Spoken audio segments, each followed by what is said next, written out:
Kita lihat masyarakat Indonesia sudah menjatuhkan pilihan.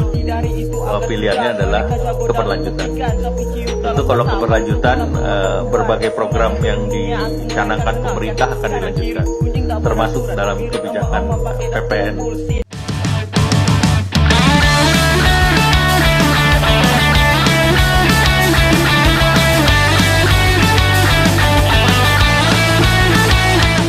PPN naik 12%, siapa untung, siapa buntung. Sejak kenaikan pajak ini diumumkan Menteri Keuangan Sri Mulyani, kemudian timbul reaksi keras publik yang menilai pemerintah tidak peka terhadap kondisi ekonomi rakyat saat ini. Tapi kelihatannya pemerintah tetap ngotot untuk tetap menaikkan PPN 12% mulai tanggal 1 Januari 2025 nanti.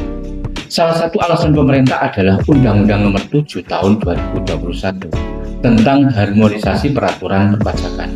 Memang dalam belai itu disebutkan PPN dinaikkan bertahap, yakni 11% pada 1 April 2022 dan 12% pada 1 Januari 2025. Pemerintah juga berdalih, katanya yang akan dinaikkan 12% itu untuk barang mewah. Apakah betul yang kena kenaikan 12% itu hanya barang mewah atau barang-barang lain yang justru memiliki dampak luas pada komoditas publik? Ujung-ujungnya akan terjadi inflasi. Menurut Rektor IPB, kenaikan 12% akan memiliki dampak luas, termasuk pada sektor pertanian dan juga barang konsumsi yang lain. Karena bagaimanapun segmentasi kenaikan itu akan memiliki kaitan dengan produk lainnya yang otomatis ketika ada kenaikan PPN 12%, maka kemudian juga akan memicu kenaikan harga barang yang lain. Maka wajar ketika ada protes keras dari publik. Kemudian publik membuat petisi tolak PPN 12% yang kemudian sudah ditandatangani oleh ratusan ribu orang. Memang kalau kita baca dari pernyataan Menteri Koordinator Perekonomian Airlangga Hartarto, kebijakan kenaikan PPN 12% itu pertama karena PPN merupakan salah satu sumber utama penerimaan negara yang berperan penting mendanai berbagai program pemerintah. Kedua, untuk memperkecil penggunaan utang dalam menutupi defisit anggaran. Ketiga, untuk menjaga stabilitas ekonomi negara.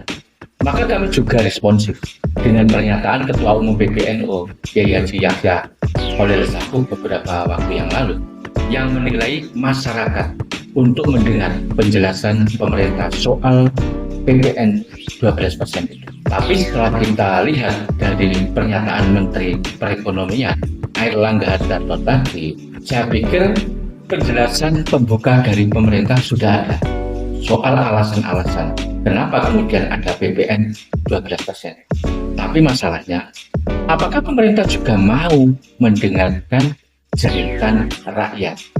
Kelihatannya, kenapa kemudian ada kenaikan PPN 12 yang harus diberlakukan pada 1 Januari 2025 nanti? Memang ada undang-undangnya, tapi itu harus kita lihat karena ada faktor pewarisan tata kelola APBN pada masa lampau, yaitu pada masa rezim Jokowi yang sangat tergantung dengan utang. Akibatnya saat ini rezim Prabowo harus menanggung getahnya. Dan yang lebih parah lagi, ujung-ujungnya rakyat menjadi korban. Semua itu memang tidak lepas dari konsep program populisme yang dilakukan oleh Jokowi ketika menjabat presiden. Maka bisa kita jawab siapa yang untung dan siapa yang buntung.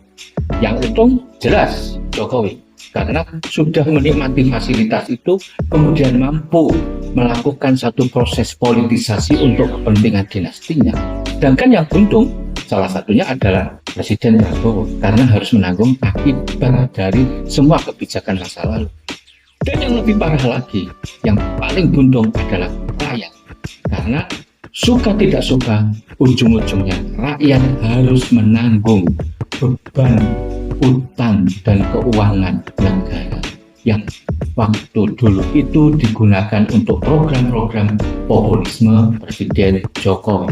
Apakah Presiden Prabowo juga akan melegitimasi soal program-program populis yang itu justru akan membebani keuangan negara dan juga akan menjadi beban keuangan rakyat? Kalau itu kemudian diulang-ulang lagi oleh Presiden Prabowo, artinya memang sudah ada satu kolaborasi untuk mencoba menjajah ekonomi rakyat itu yang semakin lama akan semakin terpuruk, dan itu dilakukan oleh kekuasaan di dalam negeri. Saya pikir perlu ada koreksi dari Presiden soal berbagai kebijakan APBN yang akan datang. Dan memang kalau kita lihat ada beberapa proyek besar yang saat itu digunakan sebagai alat popularitas politik Jokowi, yaitu membangun proyek-proyek jalan tol yang sesungguhnya belum dibutuhkan oleh rakyat, saat ini sudah dihandle dan dipending oleh Presiden Prabowo. Karena mau tidak mau, Presiden Prabowo harus berani memangkas semua itu. Kalau tidak, maka pemerintahannya nanti akan kolap. Dan tidak hanya itu saja, kolapsnya perekonomian negara dan bangsa itu juga nanti akan menjadi kalkulasi soal gerakan revolusi dan reformasi yang akan dilakukan rakyat itu sendiri.